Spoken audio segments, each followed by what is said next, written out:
कि आदिवासी क्षेत्रों में हनुमान के लॉकेट बहुत बांटे जा रहे हैं और हनुमान को बहुत लोकप्रिय बनाया जा रहा है।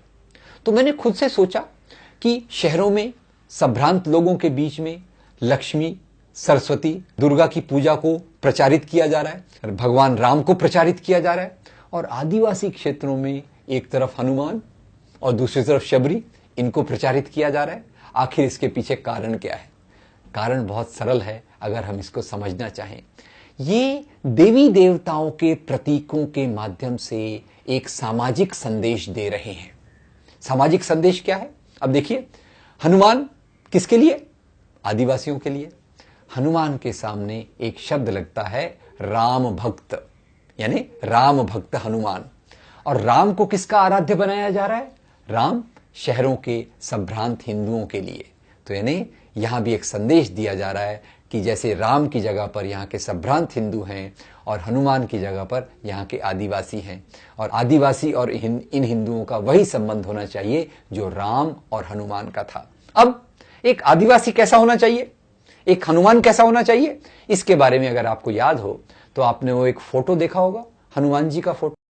हनुमान जी उड़ रहे हैं, पर हनुमान जी के हाथ में क्या है? हनुमान जी एक पर्वत लेकर उड़ रहे हैं। फिर मैंने सोचा कि हनुमान जी को पूरा पर्वत लेकर उड़ने की क्या जरूरत है, क्योंकि वो तो संजीवनी बूटी लेने गए थे।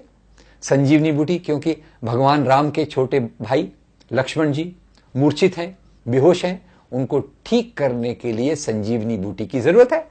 तो हनुमान जी संजीवनी बूटी क्यों नहीं ला पाए? अब यही सोचने की बात है, क्योंकि उनके दिमाग में थोड़ा प्रॉब्लम है। उनके हाथों में कोई प्रॉब्लम नहीं है, शक्ति बहुत है, पर शक्ति कहां नहीं है? थोड़े सोचने में शक्ति नहीं है। वो संजीवनी बूटी, अपने दिमाग की सीमितता के कारण संजीवनी बूटी को पहचान नहीं पाते। तो एक आदर्श गुलाम ने कैसा होना चाहिए? जो सोचे नहीं, केवल सूचना का पालन करे। और इसी आधार पे हनुमान को ज्यादा प्रचारित किया जा रहा है। और फिर आदिवासियों की आराध्य शबरी क्यों होना चाहिए? लक्ष्मी, सरस्वती और दुर्गा क्यों नहीं? क्योंकि ये तीनों देवियां जो हैं ये संभ्रांत लोगों के लिए हैं। और शबरी मां जो एक कमजोर गरीब स्त्री है, जिसके शरीर पे न तो अन्न दिखाई देता है न ज्यादा कपड़े दिखाई देते हैं, उसे आदिवासियों के आराध्य के रूप में प्रस्तुत करने के पीछे भी एक प्रकार की राजनीति है कि आदिवासियों, तुम अपनी सीमा के अंदर रहो, ज्ञान प्राप्त मत करो, संपत्ति प्राप्त मत करो। अगर तुम उस रास्ते पर जाओगे, हम तुम्हें चैन से जीने नहीं देंगे, क्योंकि तुम्हारी जगह हमने निश्चित की है, और वो है कुछ लोगों की गुलामी करने के लिए। कई मित्र ऐसा सोचते हैं कई बार कि ईसाई विरोधी हिंसा 1987 के बाद ही क्यों चालू हुई।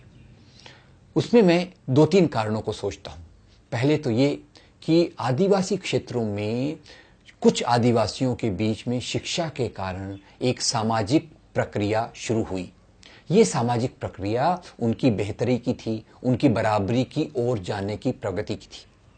दूसरी ओर इन्हीं क्षेत्रों से आदिवासियों ने अपने जल, जंगल, जमीन की मांगों को रखना चालू किया।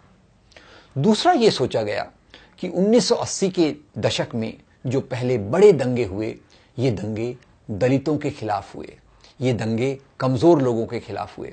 1980 के दशक के मध्य में सोचा गया कि आदिवासियों का एक बहुत बड़ा एरिया है, और अगर हम इनके वोटों को प्राप्त कर लें, इनको अगर हम सोशल इंजीनियरिंग अगर करके इनको अगर हम अपना चेला, अपना मानने वाले बना लेंगे, तो एक तरफ से तो इस एरिया में हमको वोट मिलेंगे, और दूसरी तरफ से हम इनको अपने हस्तक के रूप में इस्तेमाल करके दूसरे लोगों के खिलाफ हिंसा के लिए प्रवृत्त करेंगे। ये बात गुजरात के दंगों में देखने के लिए आई। गुजरात के दंगों में जहां संभ्रांत लोग, विश्व हिंदू परिषद वाले, बजरंग दल के नेता, बीजेपी के नेता अपने घरों में बैठे थे, उसी समय उन्होंने ऐसी प्रक्रियाएं शुरू की जिससे वहां के दलित और आदिवासियों के माध्यम से उन्होंने हिंसा करवाई। इससे ज्यादा चालाकी और खतरनाक चाल और कोई नहीं हो सकती। जहां तक आरएसएस का सवाल है, इसकी नीति काफी स्पष्ट है। 1960 से जबलपुर से जब दंगे शुरू हुए तो उसी समय इन्होंने नारा दिया था, पहले कसाई फिर ईसाई। तो पहले हम मुसलमानों के खिलाफ हिंसा करेंगे और धीरे धीरे ईसाइयों को उसमें जोड़ लेंगे। ये जो भारत में प्रक्रिया चल रही है, इसके बहुत सारे साम्य जर्मनी में हमें दिखाई देंगे। जर्मनी में जिस प्रकार से लोकतंत्र को खत्म किया गया, पहले एक को निशाना बनाया गया, फिर दूसरे को निशाना बनाया गया, उसी प्रकार से भारत में भी पहले एक को निशाना बनाया गया, आज दूसरे को निशाना बनाया जा रहा है। जर्मनी और भारत में एक फर्क है, फर्क स्पीड का है, फर्क गति का है। और ये बात जावेद अख्तर साहब ने एक बहुत महत्वपूर्ण अंदाज में कही। उन्होंने कहा, अगर हम जर्मनी में कल्पना करें तो आप एक कल्पना कीजिए एक मेंढक की। एक मेंढक को अगर आप लेकर उबलते हुए पानी में डाल दें तो मेंढक उस उबलते हुए पानी में मर तो जाएगा, तुरंत मर जाएगा, पर उससे बाहर निकलने की कोशिश में वो सफल भी हो सकता है। और यही बात जर्मनी में थी कि वहां एक पूरे अंदाज में जर्मनी में फाशीवाद को पूरी तेजी से लाया गया, जबकि भारत में दूसरा हो रहा है। और उसके बारे में जावेद अख्तर साहब लिखते हैं कि अगर मान लीजिए एक मेंढक को पानी के बीकर में रखा जाए, पानी ठंडा है और उस पानी का टेम्परेचर, पानी का तापमान धीरे धीरे बढ़ाना शुरू करें तो शायद मेंढक उससे एडजस्ट होता जाएगा। मेंढक को पता भी नहीं चलेगा कि कब वो पानी खतरनाक रूप से खौलने लगा है, खतरनाक रूप से उबलने लगा है। तो भारत के फाशीवाद की गति इसी प्रकार से है। ये धीमा चलने वाला पर ज्यादा खतरनाक फाशीवाद है, जो यहाँ के लोकतंत्र के मूल्यों को खत्म कर कर एक इस प्रकार की व्यवस्था को लाना चाहता है जो हिटलर के समकक्ष हो।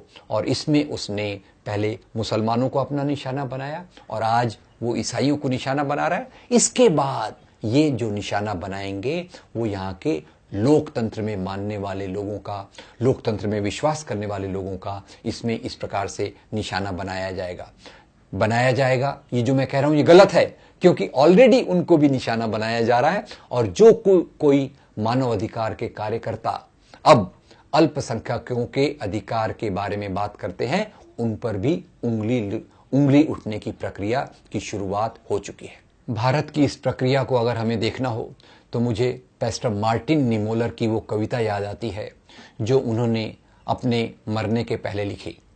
पैस्टर मार्टिन निमोलर जर्मनी में रहते थे। उन्हीं की आंखों के सामने वहां के यहूदियों का कत्लेआम हुआ, कम्युनिस्टों को मारा गया, ट्रेड यूनियनिस्टों को मारा गया, पर पैस्टर मार्टिन निमोलर ने अपनी आवाज नहीं उठाई। जब पैस्टर मार्टिन निमोलर को मारने आए तो उन्होंने अपनी पीड़ा को अभिव्यक्ति करने के लिए एक कविता लिखी जो भारत के संदर्भ में भी पूरी तौर से लागू होती है। पैस्टर मार्टिन निमोलर लिखते हैं, पहले वो यहूदियों के लिए आए, मैं खामोश रहा क्योंकि मैं यहूदी नहीं था।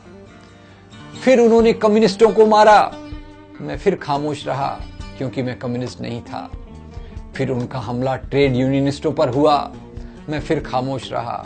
और अंत में जब वो मुझे मारने आए, मुझे बचाने वाला समाज में कोई नहीं बचा।